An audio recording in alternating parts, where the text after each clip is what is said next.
Hello, আসসালামু আলাইকুম। কেমন আছেন সবাই? আশা করি সবাই ভালো আছেন। আলহামদুলিল্লাহ আমরা অনেক ভালো আছি।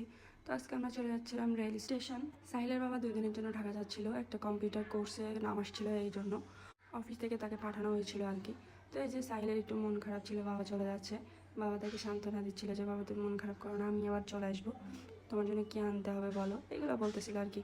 তারপরে আমরা যশোর সার্কিট হাউসের সামনে চলে আসলাম। আমরা সবাই যাচ্ছিলাম ছেলের বাবাকে স্টেশন পর্যন্ত পৌঁছে দিতে, তারপরে আবার আমরা বাসায় চলে আসবো। তো এই যে ফাইনালি আমরা রেল স্টেশন পৌঁছে গেছি। সাইলের বাবা ব্যাগ নিয়ে হাঁটতেছে। তারপরে আমরা ট্রেনের জন্য ওয়েট করতেছিলাম, কিন্তু ট্রেনের কোনো দেখাই নাই।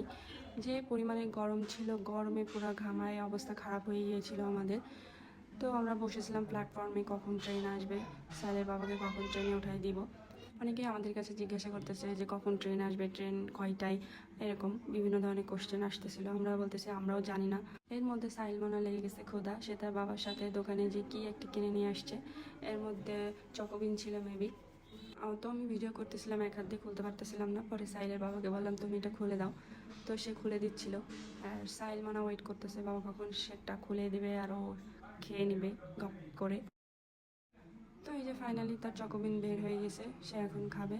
তো এর মধ্যে পড়ে যাবে তার চকোবিনটা। ওর সাথে একটা গাড়িও পেয়েছে ছোট, খেলা করতেছে। আগে না খেয়ে, খাবার না খেয়ে খেলাধুলাতে ব্যস্ত হয়ে গেছে। সাহিল পুরাই অধৈর্য হয়ে গেছে, কেননা তার গরম একদমই পছন্দ না।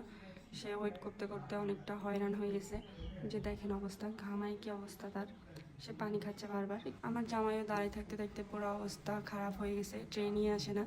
ফাইনালি একটা ট্রেন আসছে, তাও এই ট্রেনটা ওদের ছিল না, এটা অন্য জায়গায় যাবে মেবি, এটা অন্য ট্রেন ছিল। তো আমি আমার ভাইপোকে দিয়েছিলাম ভিডিও করার জন্য। সে এত কাছ থেকে ভিডিও করতেছিল, আমার ভয় লাগতেছিল, এই না আমার মোবাইলটা মনে হয় কেড়ে নিয়ে চলে যায়। পরে আমি তাকে ডাক দিলাম যে তুই দূরে চলে আয়, নইলে মোবাইল নিয়ে চলে যাবে। তো সে পরে ভয়ে চলে আসছে। অনেকেই হাই হ্যালো দিচ্ছিল ভিডিওর মধ্যে। আমার তো বুকটা ধরফর করতেছে, এই না মোবাইলটা টান দিয়ে নিয়ে চলে যায়, বলছি তুই সরে আয়। পরেও চলে আসছে। ফাইনালি সাইলের বাবার ট্রেনটাও চলে আসছে। এখন সাইলের বাবাও ট্রেনে উঠে যাবে। সাইলের বাবা সিট পড়ছে একদম লাস্টের বগিতে। তো এই যে ফাইনালি ট্রেন প্ল্যাটফর্মে এসে হাজির।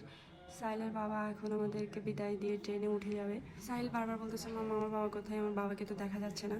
তো আমার ভাই পাওয়ার বলতেছে যে ফুপি দেখবি আঙ্কেল দরজায় এসে দাঁড়িয়ে আছে। ওই যে ফাইনালি আমার জামাইকে দেখা যাচ্ছে। আসলেই তাই, সে দরজায় এসে দাঁড়িয়েই ছিল। তারপরে আর আমরা একটু দেরি না করে বাসার উদ্দেশ্যে রওনা হয়ে পড়ি, কারণ অনেক গরম ছিল। সাহিলও বারবার বলতেছে মামা বাসায় চলো, বাসায় চলো। তারপরে আমরা রিক্সাতে উঠে পড়ি। আসার সময় একটু আইসক্রিম খেয়ে আমরা বাসায় চলে আসি, কেননা অনেক গরম ছিল। আর সাহিলও আইসক্রিমটা খেতে চেয়েছিল, এই কারণে ওকে আইসক্রিম খাওয়াইনি, আমরা বাসায় চলে আসি। তো আজ এই পর্যন্ত, আল্লাহ হাফেজ। সবাই দোয়া করবেন আমাদের জন্য, ভালো থাকবেন। Bye bye.